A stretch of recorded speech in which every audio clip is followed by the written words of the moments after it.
할렐루야. 오늘 주신 본문 말씀 통해서 이 자리에 앉아 계신 우리 성도님들 그 가문에 영원한 복이 이어지길 예수님의 이름으로 축원드립니다. 이스라엘의 12지파 가운데요, 제일 큰 복을 받은 이 지파는 야곱의 그 넷째 아들인 유다입니다. 그는 이 야곱이 사랑하지 않았던 레아가 낳은 이 넷째 아들이었지만 이 유다는 제일 가는 그 명문 가문을 세웠습니다. 그 다음에 이 지파의 매력을 보면 굉장합니다. 놀랍습니다. 우리가 갈렙을 잘 아시지 않습니까? 참으로 용감한 병사가 나왔죠.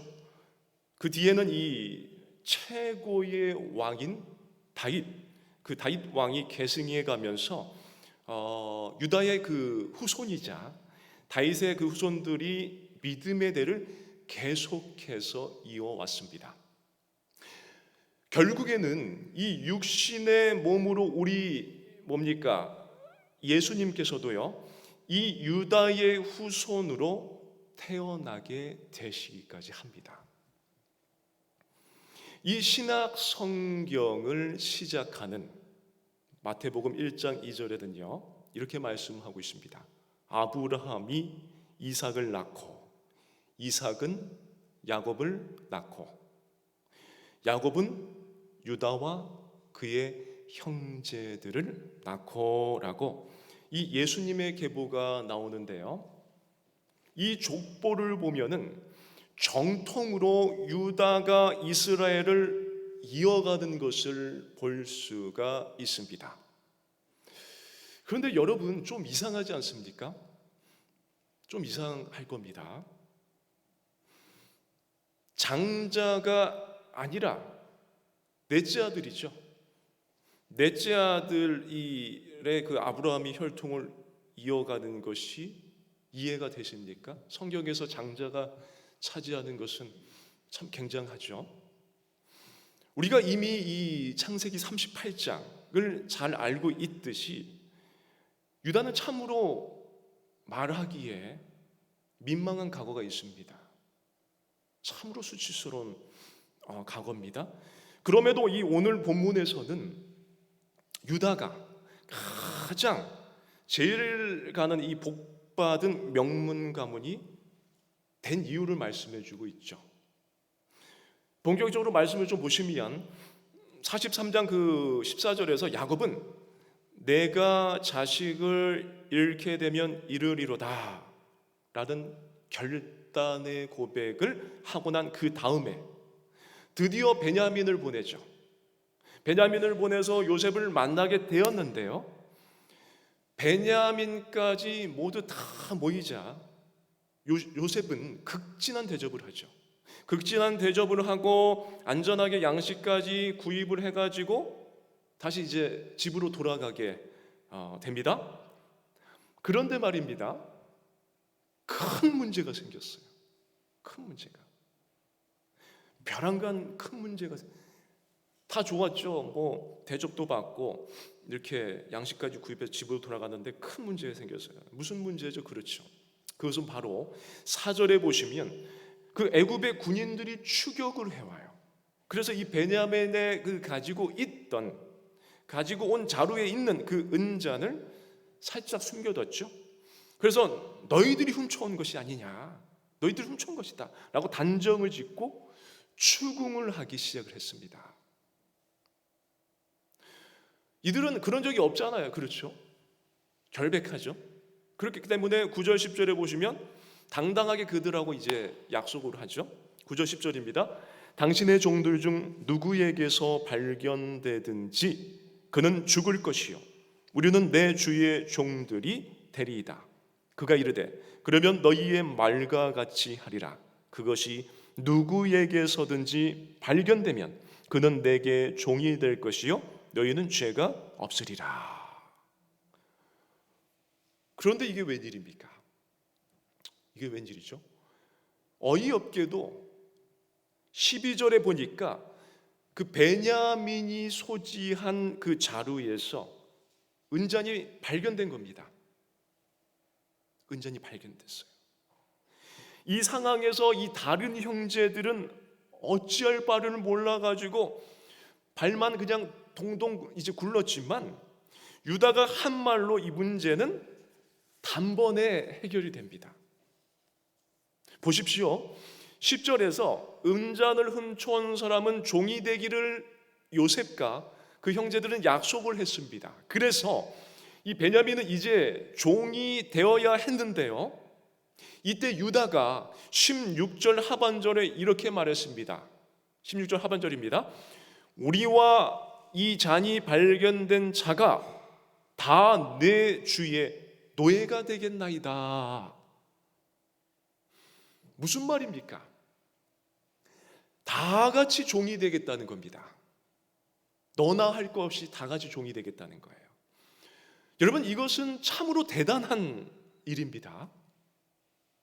베냐민만 종으로 보내면 되는데 우리 모두에게 책임이 있으니까 뭐 연대 책임을 지겠다는 거죠.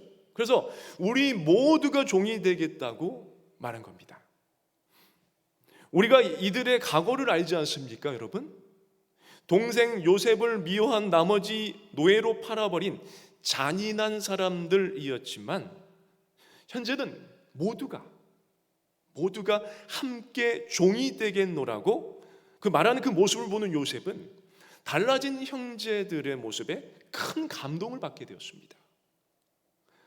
그렇습니다, 여러분. 유다 본인은 잘못이 없습니다. 그렇죠? 근데 이 잘못이 없을지라도 동생들과 다 같이 그 고통을 함께 극복해 나가겠노라고 믿음의 고백을 했기 때문에 큰 복을 받은 것입니다.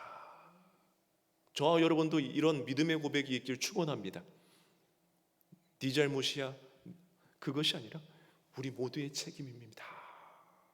같이 그 힘을 합쳐서 극복해낼 수 있으면 참 좋을 것 같아요. 그렇습니다, 여러분. 지금 이 시대에도요, 유다와 같은 사람을 하나님은 원하십니다. 여러분의 가정이든 직장이든 뭐 사업장이든 이 교회든 유다와 같은 사람을 원하세요. 누구에게 한 명에게 책임을 추궁하기보다 여러분, 이렇게 유다처럼 사는 사람은 반드시 복을 받습니다. 함께 모든 것을 감당해 나가는 것이 예배 공동체, 사랑의 공동체인 주님의 몸된 교회인 것이기 때문이에요.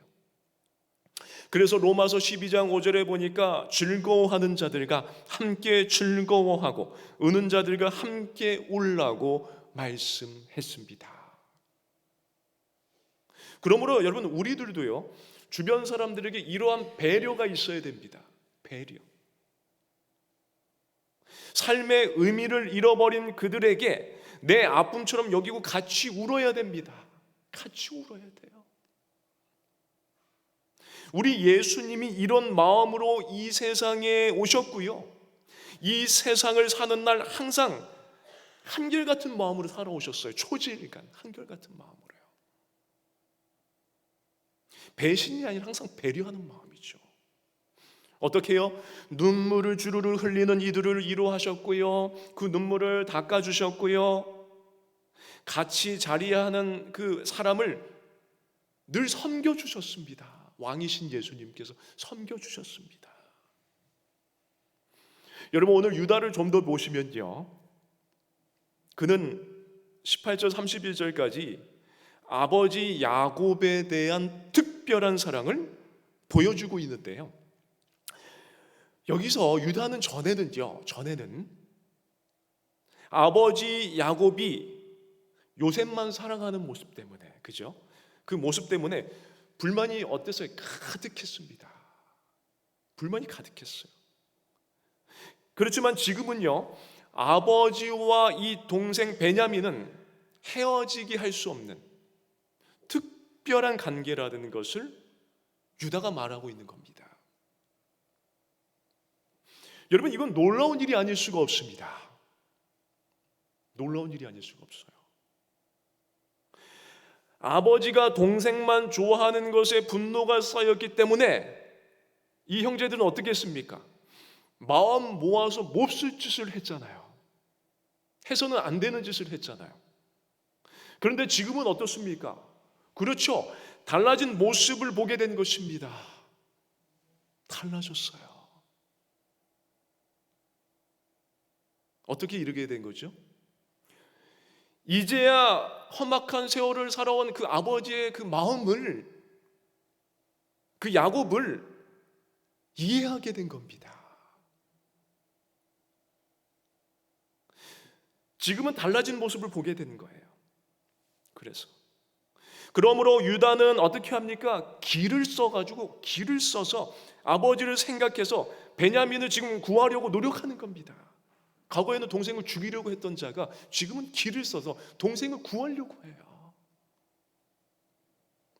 특별히 30절 31절을 보시면 아버지의 생명과 아이의 생명이 서로 하나로 묶여 있거늘 이제 내가 주의 종 우리 아버지에게 돌아갈 때에 아이가 우리와 함께 가지 아니하면 아버지가 아이의 없음을 보고 죽으리니 이같이 되면 종들이 주의 종 우리 아버지가 흰머리로 슬퍼하며 수월로 내려가게 함이니이다 말씀을 했죠. 그러니까 아버지 야곱과 그리고 동생 베냐민의 생명은 하나로 묶여 있다는 겁니다. 하나로 묶여 있으니까 이 동생 베냐민이 멀쩡히 아버지에게로 돌아가지 못하면 아버지 야곱은 죽을 수밖에 없다는 거죠. 이 넷째 아들 유다는 그 누구보다도 아버지 야곱을 걱정하고 그 마음을 헤아리는 그 유다의 그 아름다운 마음이 아버지의 뜻을 대신해서 요셉에게 전하였고 그것이 복으로 이어진 것입니다. 그리고 그 다음에 유다가 최고의 복을 받게 되는 결정적인 말을 33절에 합니다. 33절에 보시면 이제 주의 종으로 그 아이를 대신하여 머물러 있어 내 주의 종이 되게 하시고 그 아이는 그의 형제들과 함께 올려 보내소서. 여러분 굉장하죠. 유다가 동생을 대신해서 종이 되겠다고 말을 한 것이죠. 굉장한 변화 아닙니까? 그래서 이 말을 들은 요셉은 감동을 받았고요. 이 유다가 복받는데 가장 큰 기여를 한 말이기도 합니다. 여러분 우리 속담에도 말 한마디에 천냥빚을 갚는다고 하지 않습니까? 성경에는 말에 관한 구절이 얼마나 많은지 우리가 아시죠? 근데 그 상황, 그 타임, 그 요셉 앞에서 동생을 대신해서 종이 되겠다고 한 말이 그가 역사의 길이 남을 만한 복을 받을 수밖에 없는 기여를 한 거죠. 여러분도 항상 부정의 말은 물리치시고 축복의 말, 사랑의 말, 은혜의 말을 선포하시길 축원합니다. 안 되는 것이 아니라 됩니다. 항상 그 말을 입에 습관처럼 달고 사십시오. 그러면 안 될 일도 될 줄로 믿습니다. 여러분 이 베냐민이 없으면 아버지는 죽게 되니까 아버지를 생각해서 동생 대신 종이 되겠다고 말하는 것입니다. 여러분 베냐민의 형들은 무려 10명이나 됩니다. 10명이다. 굳이 넷째 아들인 유다가 십자가를 짊어지고 가겠다는 거예요. 그런데 이 유다의 그 한마디 말로 인해서 굉장한 일이 일어난 겁니다. 그래서 이 요셉은 형 유다의 모습에 감동을 하게 되었고 그 결과가 만족스럽게 되자 요셉은 45장에서 형들에게 자기의 정체를 밝혀줍니다. 그 다음에 요셉의 모든 가족들이 애굽으로 이주하게 되고 행복하게 살게 되었습니다. 뒤에 가면 아버지 야곱은 이 유다의 공로를 다 알게 되죠. 세상의 비밀은 없습니다. 다 알게 되죠. 그래서 죽기 전에 야곱은 12 아들들에게 축복을 하면서 이 넷째 아들 이 유다에게 가장 큰 큰 복을 빌고 죽습니다. 여러분, 복받기 불가능해 보였던 유다였지만 큰 복을 받았을 뿐만 아니라 명문 가문을 이루게 되었습니다. 혹시 아닐 줄로 믿습니다만 여러분 가운데 나는 틀렸어 하는 분 있으십니까? 오늘 유다를 보고 힘을 얻길 축복합니다. 뒤에 보니까 49장 8절 12절에 보시면 유다가 받은 축복이 세 가지가 나와요. 제 말이 아닙니다. 세 가지가 나와요. 첫 번째, 왕이 되는 복이었습니다. 할렐루야. 그 다음에 이 유다의 후손 중에 다윗 왕이 세워졌어요. 굉장하지 않습니까? 이 말 한마디로. 그 다음에 계속해서 자손들이 왕이 되어 오다가 왕이신 예수님으로까지 가문의 왕의 자리가 이어져 오게 됩니다. 무엇으로요? 말 한마디로. 또 두 번째, 이 유다의 후손들은 승리의 용사들이 나옵니다. 승리의 용사들. 그 가운데 갈렙, 그 다음에 다윗이 대표적인 인물이고요. 마지막 세 번째, 부자로 살게 됐어요. 부자로 살고 싶죠? 우리가 솔로몬과 같은 거부가 나왔습니다. 저 여러분도 이런 복이 흘러내리길 소망합니다. 여러분, 성경에서 우리 예수님이 가르쳐 주신 제일 중요한 원리가 무엇일까요? 성경에서 가르쳐 주신 거예요. 마태복음 10장 39절입니다. 자기 목숨을 얻는 자는 잃을 것이요 나를 위하여 자기 목숨을 잃는 자는 얻으리라. 아멘이죠. 누가복음 17장 33절에도 말씀합니다. 무릇 자기 목숨을 보전하고자 하는 자는 잃을 것이요 잃는 자는 살리리라. 할렐루야죠. 무슨 말씀입니까, 여러분? 죽으면 죽으리라는 일사각오의 마음을 가지고 우리가 세상에 살면서 제약 때문에, 악한 것 때문에, 요즘은 코로나 때문에, 경제적인 문제 때문에, 심지어는 이 코로나의 부작용, 백신의 부작용, 후유증 때문에 죽을 지경이지만 그럼에도 불구하고 죽음을 각오하고 살아내니까 살게 되고요. 또 물질을 쓰던 내 몸을 쓰든 달아 없어지든 갈아 없어지든 간에 이를 각오하고 사니까 얻게 되고요. 매사에 희생만 하고 살지만 결국에는 영광을 맛보게 된다는 것입니다. 오늘 본문의 유다가 이렇게 살아내니까 가문과 후손들에게까지 넘치는 복을 받게 된 것입니다.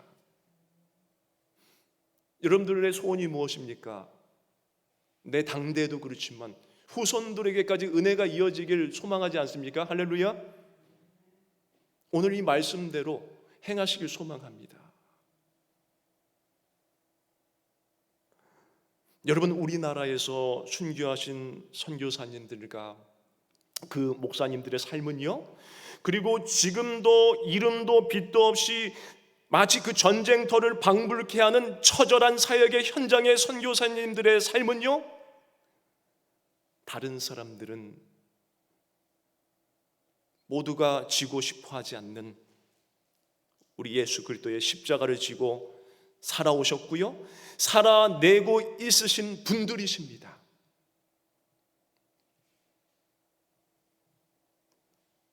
그러므로 그분들의 후손들은 믿음의 복을 받고 계시고 받게 될 줄로 믿습니다.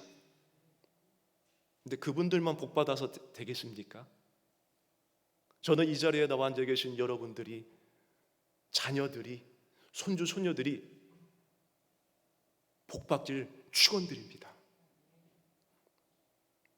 여러분도 다른 욕심은 안 내셔도, 다른 건 배 아파 안 해도 이거는 배 아파해야 될 줄 믿습니다. 이건 선한 거잖아요. 양보한 건 양보해야죠. 이삭을 보십시오. 양보 얘기가 나와서 그런데 종종 말씀드리지만 그때 당시 이 중동 지방의 물은 생명과도 같습니다. 진짜 억수로 참으로 귀합니다. 우물을 5번 팠어요. 2번은 빼앗겼고요, 3번 양보했어요. 그래도 은혜가 있습니다. 어떻게 보면 그거는 물질적인 걸 수도 있겠죠. 그러나 오늘 유다의 이것은 영적인 것인 줄로 믿습니다. 양보할 건 양보하고 내가 양보하지 아니한 영적인 것들은 여러분들이 사수해서